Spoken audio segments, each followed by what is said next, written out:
I don't really follow the World MMA Awards, but I don't know if you know this, but somebody in this room was nominated Personality of the Year, and I was wondering why you didn't tell me. For your drop in knowledge? No, I'm glad you asked, but I'm not in MMA. You should be nominated for your fight picks. You'll drop some gems. I'll drop some gems. I'll drop some gems. I wish you were. Because I'm genius. But fight genius. Well, I'm genius. I'm fight genius. They should have you on. I'm fight genius. But it looks like Brendan Schaub was nominated along with Matt Serra, John Anik, Jimmy Smith, and Joe Rogan. Now, Joe Rogan's won every year since 1963, and we understand that if they could give, if he could just take a step back for just once. In that group without Rogan, you're a shoo-in there. I love Sarah. Sarah's good. Love I'm Sarah. winning that though. If Rogan's out there, hopefully you're winning that. I think you're a nose hair past. I like Anik. I like all of them, but yeah. But being in the same category as Joe Rogan's like being in the same category as fucking Leonardo DiCaprio for the Oscar. Like you're not. Listen, you're probably not going to win. Listen, Joe, take a back seat. How many of these awards do you? How many of these? It's not up to him. Awards. What do they give you? What do they give you? I've been there. Sweet trophy. You get a nice trophy. Never mad at trophies. You need a trophy on your. In here? Yeah. Now, would we frame it behind her? Maybe. 100% maybe. No. Does Joe burn them? Yeah, he does. No, I don't know. Let's see what else we got. The Analyst of the Year, we got Brian Stan, Dan Hardy, Robin Black, Chael Sonnen, and Dominic Cruz. I probably have to go with Dominic Cruz. He's very, very good, right? It doesn't do it enough. Okay. Chael Sonnen then. I'm always just my definitely default. Doesn't do it enough. Analyst of the Year. So analyst, right? Yeah. So Brian Stan then. I don't know. And now, as far as knowledge and outside the box, Robin Black. Really? The shoe-in on that would be Brian Stan. Okay. Best MMA programming, Don't watch it just enough. all UFC stuff.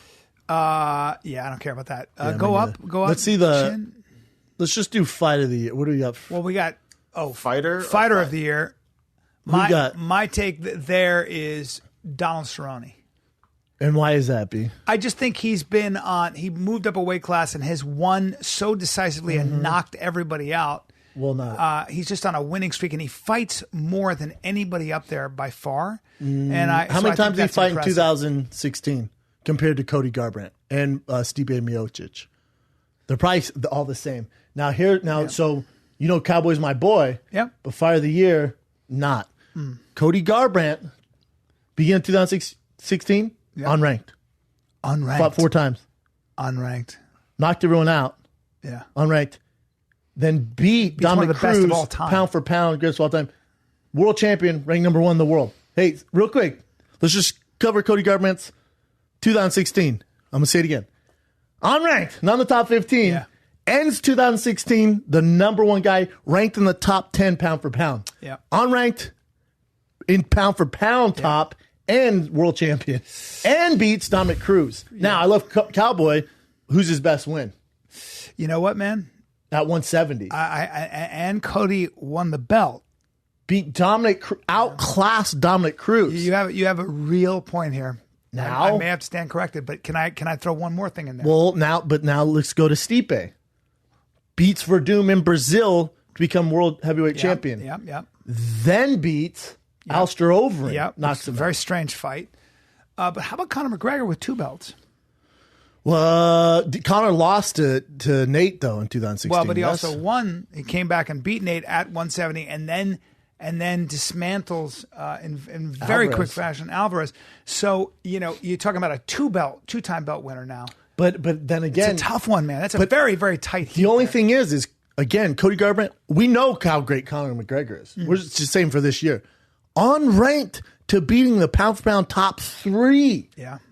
And being a world champion. Yep. Like Conor McGregor started the year number 1, ends the year number 1. But what he did is ridiculous, especially at 155, beating Eddie Alvarez. I think you're right, Brendan. I'll tell you why. Because you're talking about a guy who's unranked, and when you look at the ascension, so it's one thing to hold your belt. It's another thing. I mean, look, all great. Everybody up there is amazing. But, to go unranked, and then you're talking about the fighter of the year, right? So somebody who in 2016 distinguished themselves as the biggest surprise up there is Cody Garbrandt in terms of starting unranked and winning the belt and beating Dominic Cruz. I'd say Bisping's the biggest surprise. I've been on this Cody Garbrandt train for quite I don't some time. think so, and here's why. Knocked As out amazing, Luke Rockhold on yes, 8 days' notice. Was shooting a movie in Toronto. Yes, it was amazing and everything else. But And he beat Anderson Silva. Yep.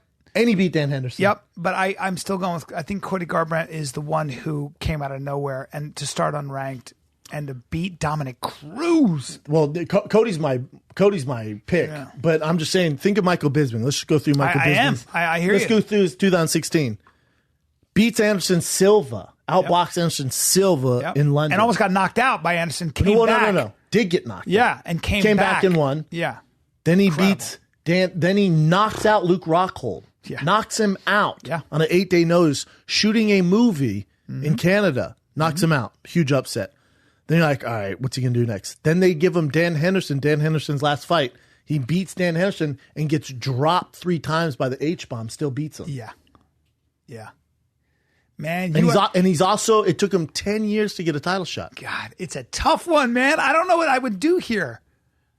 I don't know. And I love, I'm closest by far out of any of those guys with Cowboy up there. He's finishing probably 5th in that category. As great as he is, if you look at you're talking about everybody up there is a champion except for Cowboy, right? So Correct. Everybody up there is a champion. And Bisping, I forgot about the punishment he took to get that, getting knocked Sir, 10 years before he got a title shot. He's the Mount Rushmore now. And he does it with one eye. He does it with one eye, but also let me give you this.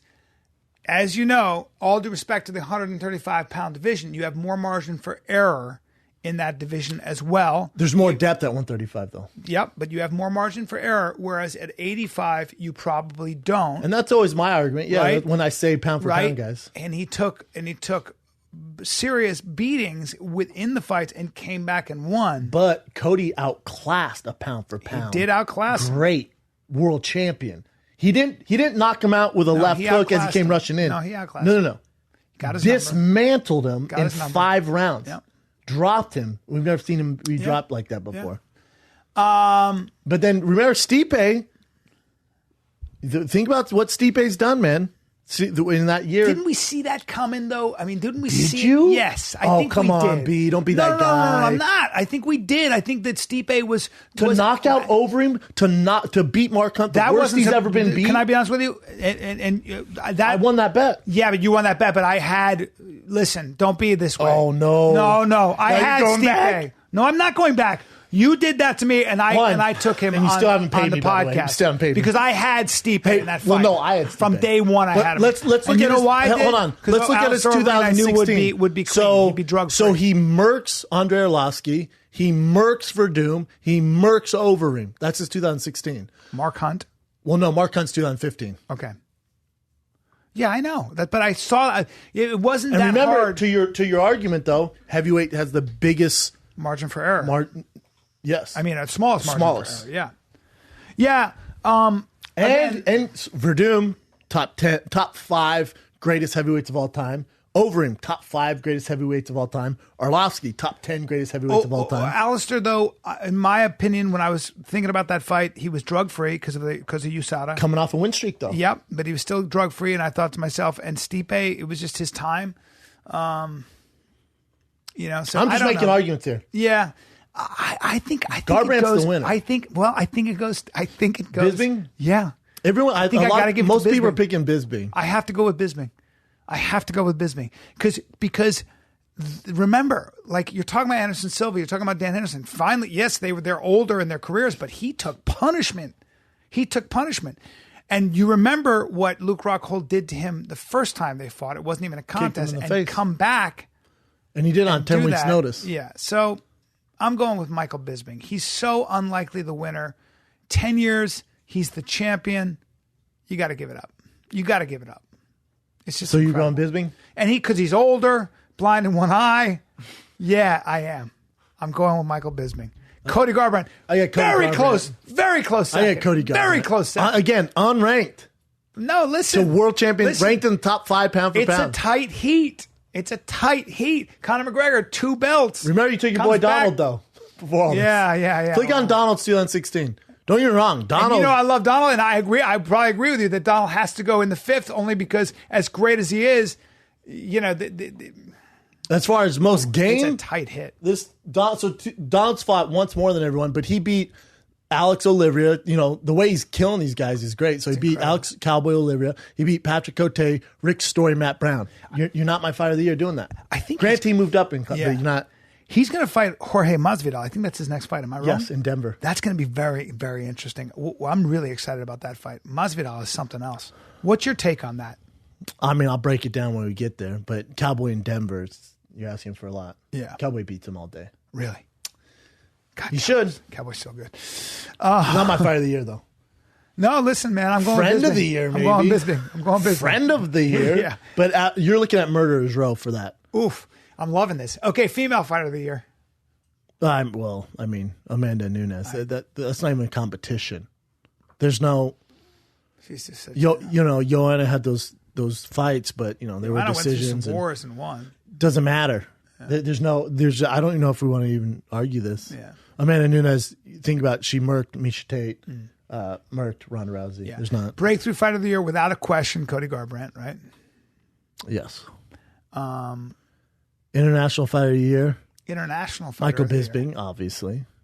Well, hold on. Can you go? Well, hold on. Yes, but we're talking about international fighter of the year, which would does your popularity in your country count? Does your impact on a country count? Does your impact on a world count? I mean, Conor McGregor is right now the face of Ireland, so international. Well, then Conor McGregor has to be your fighter of the year. No, international fighter of the year would means be not from America, the best fighter. I actually feel like when you say international fighter, you're representing your country, so your persona plays a factor as well, right? Well, then there's an argument for Khabib Nurmagomedov because Russia, Elvis in Russia, right? It doesn't get any bigger. Yeah. But then Bisping's there I love how they have Mousasi. Like they just got to toss someone. Does he speak? Yeah. Is anyone voting for him? I love that guy. Hey, I do too. I think I realize awesome. You guys have to have 5 contestants. Is anyone voting for him? I think he's so awesome. But he first of all, he could give a shit.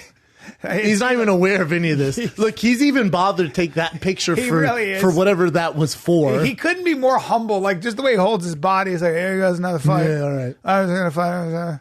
Hey, good job. Right. We don't have to go through. Fight of the year. This is going to be good. Well, Robbie Lawler, Carlos Condit, amazing fight. Cub Swanson.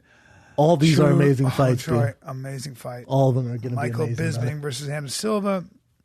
Conor McGregor, Nate Diaz, Michael Chandler. I'm personally, because of the guts it took. Well, you got to keep that out. You got to see when you talk about this stuff, you have certain criteria can't play a factor. Can't say guts. Well, no. What I mean is that I was so impressed with Conor McGregor coming back and beating Nate. You're saying Diaz. the magnitude of what was on the line. That can't be part of the. That can't be your. You can't bring that in. Actually, why not? Well. Because you could say, no, you can. Because let's say Ronda went in there and had an epic fight against Amanda Nunes and won. Yeah. We know what she came from with 411 days off, getting kicked in the face, right. All this ridicule. That's fighting, brother. That does play a huge part of it. One of the reasons she didn't show up is because of that pressure. Right. Now think about Conor McGregor losing to Nate Diaz. God. His entire management and the UFC goes, please don't fight him at 70. He goes, fuck that. I have to beat him at 70. Yeah. But fight of the year is when they're in the cage and they're fighting. That's what we're looking at here. Let's just keep it to that, right? Let's just keep it to that. So fight of the year, Robbie Lawler, Carlos Condit, crazy war, unbelievable. With the Cub Swanson fight was I'm going with Conor McGregor, Nate Diaz. Because the the actual fight. No, you're right. You're crazy if you think Conor McGregor versus Nate Diaz 2 is better than Cub Swanson versus Chu That was Choi. so ridiculous. As far as entertainment wise, like let's say you watch both fights back to back and you have no idea who either one is. There's no way you're telling me Nate Diaz versus Conor McGregor is better than that Cub Swanson. Yeah, fight. because now here's why, and here's why. Because when you talk about fight of the year, you fight of the year is when it's going back and forth so much that you don't know who the winner is. Like it's literally going to be impossible to choose who the winner is. That's what I think. And with Conor and with Nate, I was pretty sure by the third, fourth round that Conor had this. He was knocking him down a lot. So in my Conor opinion, definitely won that fight. I never wondered if he was won that fight. Yeah. I just think it's like the story that I like the story of Conor McGregor and Nate Diaz. Fight in itself, just watching two guys take in a away vacuum. their identities. Yes, Cub Swanson versus Cho Hun Choi is by far the better one. Is that right? Choi. Is that right? Do Ho Choi, and I absolutely agree. But that was crazy. yeah, but how about the Robbie Lawler Carlos Condit fight? That was such a back and forth as well. It was good. Right? It's on my top 2. I just wonder if the Cub Swanson is more fresh in my brain. Which one did you have more fun watching? Just excitement. Well, I was in a bad mood watching Cub Swanson versus Cho Ho Choi. I was in a bad mood and I was still jumping around. Chu Ho Choi. I was in a bad mood Yeah. watching that super boy Korean zombie. Oh, they punch messed in up the his face. name. That's why you guys are reading it that way. It's Do Ho Choi. Do Ho Choi. Ho Choi, yeah. See? They messed it up. Yeah, not me, man. Do Ho Choi. I mean, I guess because I'm such a fan of Carlos Condit and Robbie Lawler that maybe I enjoyed that fight more. That you enjoyed that one more than any of them. Yeah, you it was so didn't. You know close. what? You didn't watch that. And so You skilled. didn't watch the Dun Ho Choi live with a I crowd. didn't see it live with a crowd. Yeah, doesn't count. It was nuts. It was even people where I was at watching weren't there for the fight. They had to stop whatever they're doing and tune into it. It's very Forrest Stephen Bonner-esque, where people are just like, "What the fuck is going on here? Why won't that Korean dude fall down?" I'm probably gonna go with Robbie Lawler, Carlos Condit. I just think the skill level was, they were just so close together. I don't know. Yeah, I might be biased by the fact that I just know them, like them so much, and I love that fight. And I thought Carlos Condit should have gotten it at the end.